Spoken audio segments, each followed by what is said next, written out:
Dongeng Bahasa Indonesia.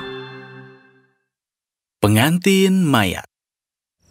Suatu ketika di sebuah kota nelayan yang menawan di tepi laut, hiduplah pemuda pemalu bernama Reuven. Ia dikenal karena kebaikannya, namun rasa percaya dirinya sama sulitnya dengan ikan di laut. Sebaliknya, pacarnya Aliza memiliki pesona alam yang mampu menerangi seluruh kota. Seseorang akan menikah. Tuan Ezra, pemilik toko pernak-pernik kota yang ramah dan bos Reuven, tidak dapat menahan diri untuk tidak menggodanya. Kapan kau akan memberi Aliza cincin, ha? Cincin? Ke Aliza?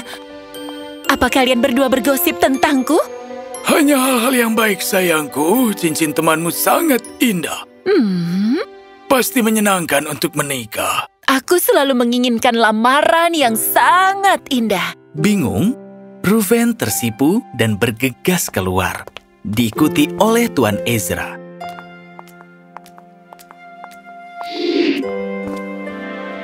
Reuven, apa yang mengganggumu? Tuan Ezra, aku ingin melamar Aliza, tapi bagaimana jika aku tidak cukup baik untuknya? Reuven, apa kau mencintainya? Iya, aku akan melakukan apapun untuk melihatnya bahagia. Kalau begitu, nak, kau lebih dari cukup. Cinta adalah hadiah yang berharga dan kau harus menghargainya.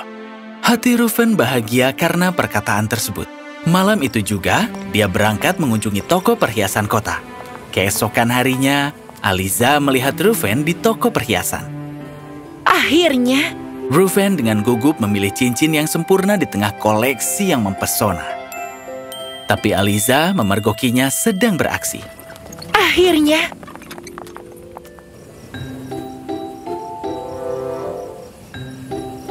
Untukku? Apalagi yang kau miliki? Aliza, apa kau ingin untuk keluar makan siang? Oh, tentu. Di restoran, Reuven memberanikan diri untuk melamarnya. Apa dia akan melamar di sini? Aliza, maukah mungkin ingin makan es krim? Oh, baiklah. Meski sudah berusaha sekuat tenaga, kegelisahan Reuven menguasai dirinya. Hari berlalu dengan upaya yang gagal untuk melamar, membuat Reuven kecewa. Pada akhirnya, dia mengantar Aliza pulang dengan sedih. Lalu, dia membuat pilihan yang akan mengubah hidupnya selamanya. Aku tidak punya keberanian untuk melamar. Jumlah bintang tidak akan mengalahkan cintaku padamu. Maukah kau, Aliza, menerimaku Reuven menjadi suamimu? Saat Reuven mempraktikkan lamarannya, dia tiba-tiba mendengar suara gemerisik dan berbalik. Cabang-cabang pohon tampak berputar-putar, dan dari dalam muncul sesosok tubuh pucat dengan gaun pengantin compang-camping. Itu adalah mayat pengantin, Matilda.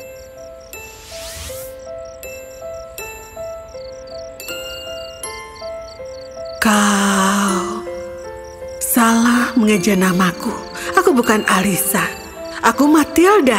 Aku bahagia kita sudah menikah. Hah? Oh, suamiku pelupa sekali. Lihatlah, kau menikah denganku. Menikah?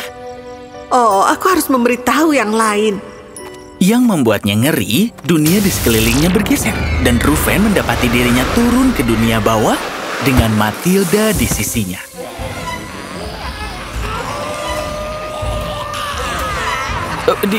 Di mana aku? Hah?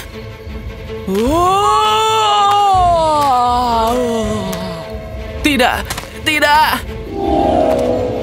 Paman David, Bibi Petunia. Oh, wahai nak. Apa itu cincin? Iya, aku sedang menikah. Itu adalah pernikahan yang paling menakutkan. Ke siapa? Dia. Kedua sosok hantu itu menghampiri Reuven. Tapi, Matilda, Dia masih hidup. Kulitnya montok sekali. Dia bahkan punya semua jarinya. Haha, suami sangat bersemangat. Kalian tidak mengucapkan selamat pada pengantin baru? Selamat! Reuven yang merasa ngeri dengan segalanya kini sangat ingin melarikan diri. Jangan sakiti aku. Reuven? Hah? Reuven mendapati dirinya berhadapan dengan mendiang nenek tersayangnya. Reuven sangat mencintainya ketika neneknya masih hidup. Nenek? Apa itu sungguh kau? Ya, sayang. Aku tidak menyangka akan bertemu denganmu lagi. Oh, cucu kesayanganku. Kenapa kau di sini? Reuven tidak takut pada neneknya. Sebaliknya, dia merasa terhibur dengan kehadirannya dan mulai menjelaskan situasi yang luar biasa itu. Nah, kau dalam kesulitan. Ini bencana. Ayo cari istri barumu. Nenek, semuanya sangat menakutkan di sini. Reuven, ingat, semua orang di sini pernah hidup. Mereka tidak begitu menakutkan setelah kau mengenal mereka. Keduanya kembali. Suamiku, kau kembali. Aku merindukanmu. Nak, maafkan kami membuatmu takut. Kami hanya bersemangat. Reuven memandang hantu-hantu ramah itu dari sudut pandang baru, menyadari bahwa mungkin ada lebih banyak hal di dunia bawah ini daripada yang dia duga sebelumnya. Matilda, kau tidak bisa menikah dengan orang yang masih hidup. Ya, dia menikah denganku. Dia harus kembali ke dunia orang hidup. Mata Matilda bersinar. Tolonglah, Reuven. Bawalah aku ke negeri orang hidup. Reuven bingung antara janjinya kepada Matilda dan tanggung jawabnya di dunia kehidupan. Tapi aku harus kembali ke rumah. Reuven menyetujuinya dengan enggan. Yeay! Apa itu ide bagus? Harus kucari cara untuk memutuskan pernikahan ini. Reuven memulai perjalanan melalui terowongan yang berkelok-kelok. Hatinya berat dengan beban komitmennya pada Matilda. Pertama kali kita harus apa? Baiklah, menurutku kita harus pergi belanja. Reuven menuntun Matilda melewati kota. Untungnya hanya ada sedikit orang di sekitar. Namun dia tiba-tiba melihat Aliza. Oh tidak, jangan sekarang. Reuven? Dia membimbing Matilda melewati beberapa gang gelap, berusaha menghindari perhatian Aliza. Hah? Tidak lama kemudian, mereka sedang berbelanja pakaian. Fashion begitu banyak berubah. Bukankah gaun ini indah? Mungkin yang lebih besar atau sesuatu yang lebih cantik? Ini mungkin? Saat mereka pergi, Aliza melihat mereka lagi. Reuven? Reuven meraih lengan Matilda dan bergegas pergi, lalu Aliza mengejar. Reuven, tunggu! Aku tidak bisa menghindarinya lama-lama.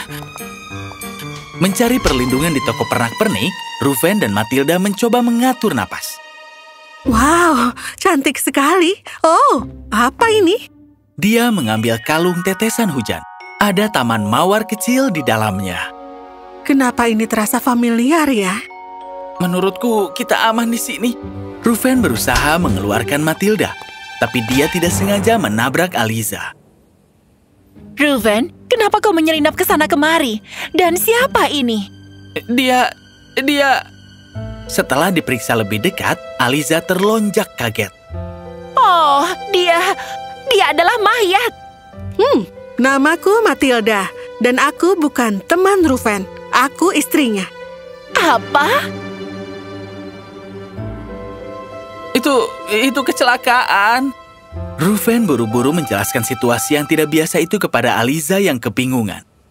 Kau menikah dengan mayat saat kau bahkan tidak bisa melamarku? Pacarmu yang masih hidup? Pacar? Ya, kau tidak menang. Ini bukan kompetisi. Aliza, aku harus menemukan cara untuk mengakhiri pernikahan ini. Tidak akan terjadi. Tinggalkan pernikahanmu dengannya. Tidak, pernikahan kami sudah final. Pasti ada jalan keluar. Kecuali aku bergabung dengan klub buku hantu di dunia luar. Oh. Sungguh, maka lakukanlah. Aku tidak ingin menjadi hantu. Matilda mulai menangis. Aku punya teman di dunia bawah. Di klub hantu aku tidak punya siapa-siapa. Matilda membagikan kisah tragisnya. Semasa hidupnya, dia mempunyai kekasih yang menjanjikan bulan kepadanya. Tapi di hari besarnya, dia memutuskan untuk menghilang. Dan dia berakhir dengan patah hati, bukannya dengan cincin. Aku sudah lama memakai pakaian pengantin ini, menarik perhatian di dunia roh, dan belum ada pengantin pria yang terlihat. Aliza terharu dengan kisah tragis Matilda. Matilda, kau tidak bisa menyingkirkan Reuven. Kami akan membantumu mengungkap kekasih masa lalumu. Apa? Ya, atau setidaknya apa yang terjadi padanya. Mungkin dengan begitu kau akan merasa damai.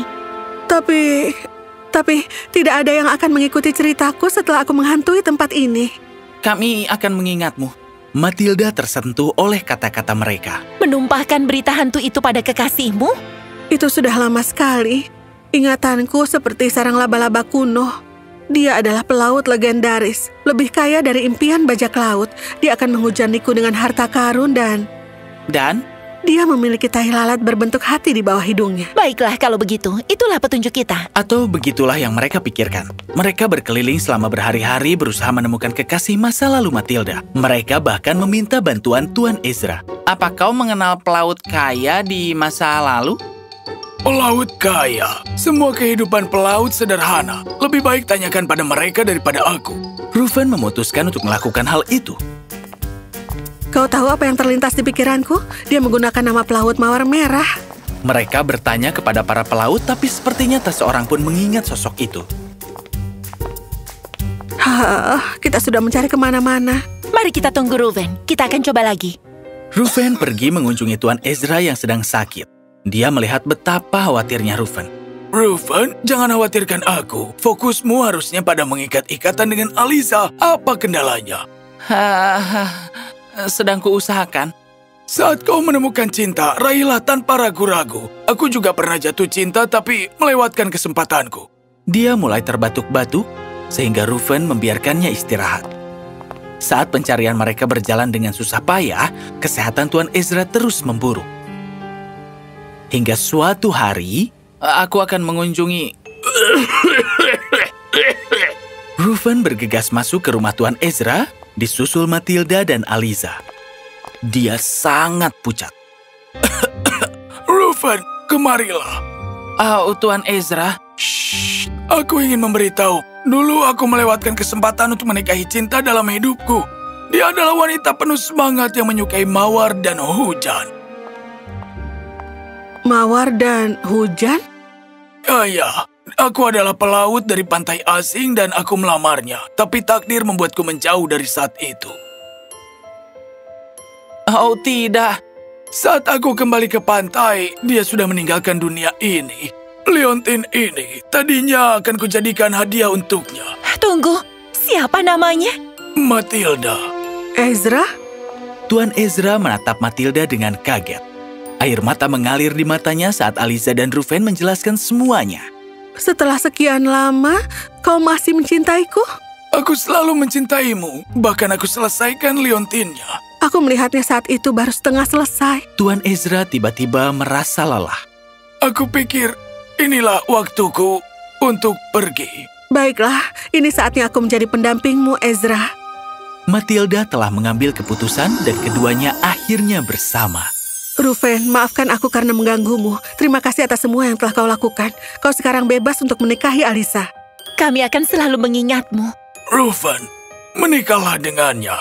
Reuven dan Aliza mengucapkan selamat tinggal pada mereka. Setelah semua itu, Reuven akhirnya melamar Aliza dan mereka mengadakan pernikahan yang luar biasa. Akhirnya. Kau tahu, masih aneh bagaimana kita tidak tahu Tuan Ezra adalah pelaut terkenal. Jika dia berasal dari negeri lain, dia tidak akan terkenal di sini. Dan dia menukarkan kekayaannya untuk hidup sederhana. Oh, bagaimana dengan tahi lalat berbentuk hati? Reuven mengeluarkan dompetnya. Di sana ada foto Tuan Ezra tanpa kumis. Bingo! Yang dia lakukan hanyalah berada di dekat Matilda. Semua untuk cinta, sama seperti kita. Dengan kenangan Matilda dan Tuan Ezra yang melekat di hati mereka, Aliza dan Reuven mendapat pelajaran paling berharga. Raihlah cinta saat cinta itu mengetuk pintumu.